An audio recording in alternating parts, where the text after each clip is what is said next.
आज का हमारा विषय है जरासंध वध। युधिष्ठिर ने अपने राज्य का प्रबंध खूब किया। प्रजाजनों के लिए महाराज पितृ समान हो गए।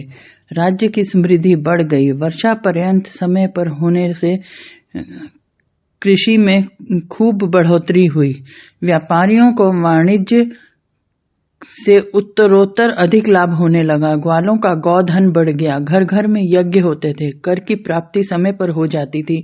इनसे ऋण नहीं रहता था। ना कर को की प्राप्ति में कोई बलात्कार करना पड़ता था। स्वास्थ्य का सुप्रबंध था। रोग नहीं फैलते थे। आग न लगने दी जाती थी। अधिक ब्याज लेने की मनाही थी। चोरों, डाकुओं, ठगों की नहीं चल सकती थी। राजा के प्रेम ने लोगों के दिल में घर कर लिया था। भिन्न भिन्न स्थानों के व्यापारियों के साथ साथ उन स्थानों के राजा लोग भी कर देने लगे। युधिष्ठिर का फायदा करने को उद्यत थे सभी। मांडलिक राजा लोगों का आपस में कलह मिट गया था। उनका आपस में संधि विग्रह आदि इनके कहने से हो रहा था। कोई कामना के अधीन तो कोई प्यार से, कोई स्वार्थवश इनके अधीन हो गया था। इस प्रकार इनके शासन का विस्तार बढ़ रहा था। दिगांतरों के प्रजा वर्ग के हृदयों में इनके लिए अनुराग पैदा हो गया था। प्रेम की विजय से तो ये सर्व राष्ट्र प्रिय हो चुके थे।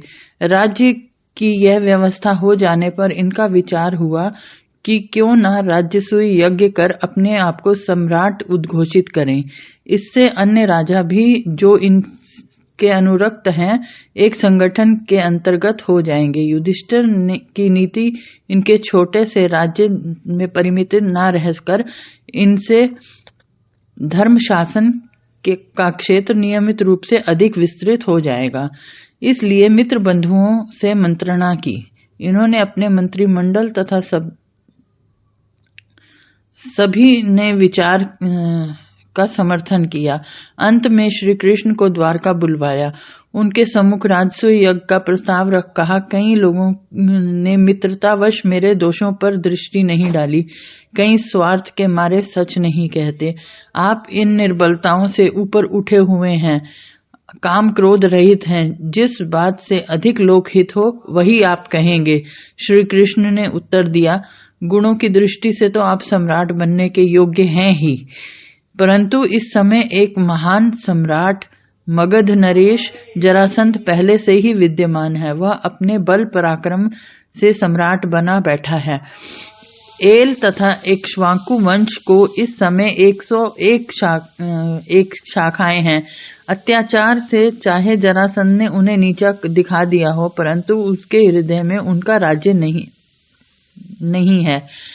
86 राजा तो उसकी कैद में ही हैं। और फिर उसने घोषणा कर रखी है कि जब इन कैदियों की संख्या 100 हो जाएगी तो महादेव जी के आगे इनकी बलि चढ़ा दी जाएगी। हमने अब तक यह नहीं सुना था कि किसी राष्ट्र के अभिषिक्त राजा को कोई सम्राट पकड़ रखे, परंतु इस नृशंस ने यह क्रूरता भी कर दिखाई है। क्षत्रिय का धर्म है रण में मरना। यदि इन्हें बलि के पशुधन के समान पकड़कर मारोगे तो प्रभु हम सब मिलकर जरासंध की इस इच्छा का प्रतिरोध करें। आज यश का, सफलता का मार्ग यदि है तो युद्ध है। इस समय वही सम्राट बनने का अधिकारी है जो जरासंध को युद्ध में जीते। सम्राट बनने की ये कड़ी शर्त सुनकर युधिष्ठिर ने कानों पे हाथ धर लिया। जिसे यम नहीं जीत सकता उसे हम कैसे जीत लेंगे? और फिर इतना जन समुदाय। लड़ाई का उद्देश्य है मनुष्यों को मारना और मरवाना। ऐसे सम्राट बनने से तो साधु हो जाना अच्छा। युधिष्ठिर ने स्पष्ट कहा, महाराज मुझे ये सम्राट पद अभिष्ट नहीं। श्री कृष्ण अपनी मंत्रणा को इस सुगमता से टालने नहीं देना चाहते थे। कहा, भरत की संतान कुंती का पुत्र ऐसा निरुत्साहित हो यह आश्चर्य की बात है। जरासंध की सेनाएं बड़ी हैं और संग्राम में खून खराबा भी बहुत होगा। इन दोनों अनिष्टों का उपाय है नीतिमत्ता। सांप भी मर जाए और लाठी भी न टूटे। ऐसी सुनीति कम ही देखने में आती है। यदि हम चुपके से बिना शोर मचाए उसके महलों में जा खड़े हों और उसे द्वंद्व युद्ध के लिए ललकारें तो इष्ट की सिद्धि भी हो जाएगी और व्यर्थ की जनहत्या भी न होगी। यदि क्षत्रिय बंधुओं की रक्षा में हमने अपने प्राण दिए तो सीधा स्वर्ग का रास्ता मिलेगा। यों भी जीवन का भरोसा किसे है? दिन को मारे जाएं या रात को, युद्ध ना करें तो भी मौत होगी और यदि करें तो भी। जरासंध के रक्षक दो पहलवान थे, हंस और हिंसक। वे मर गए। अब तो मुझे जरासंध की अपनी बारी आई प्रतीत होती है। रण में उसे जीतना असंभव है, हाँ, परंतु द्वंद्व युद्ध में हम उसे मार लेंगे। मेरी नीति और भीम की शक्ति उसके प्राण हर के रहेगी। आप अर्जुन और भीम को मुझे अमानत रूप में दे दीजिए, फिर देखिए हम तीनों क्या कर दिखाते हैं। युधिष्ठिर अमानव का शब्द सुन खिसियाना सा हो गया।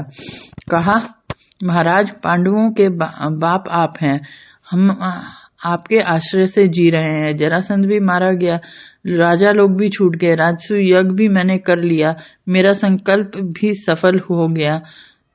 हमने तो उसका सहारा लिया जो न्याय नीति के सब विधान जानता है, जो लोग प्रसिद्ध नीतिज्ञ है।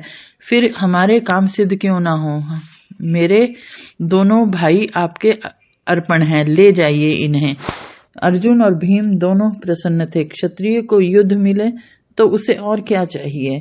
झट से लड़ने के लिए तैयार हो गए।